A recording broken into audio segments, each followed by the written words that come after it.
Hello YouTube, this is YoungKiller951 and with my video bike check. Here we go. We'll start with the back. I have Alienation, black sheep rim, 14 tooth I think, white KMC chain, felt 36 tooth sprocket, stock stolen cranks, Odyssey PC pedals. I have the felt bikes frame, a little scratched up, pretty old, 2009.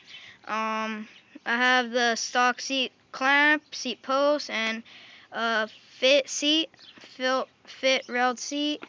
The ODI long neck grips, nice. I really like those. Have the We the People bars, stock stem. Stock spacers, everything. Felt felt Triumph or something like that. Felt something forks. Alienation black sheep front rim.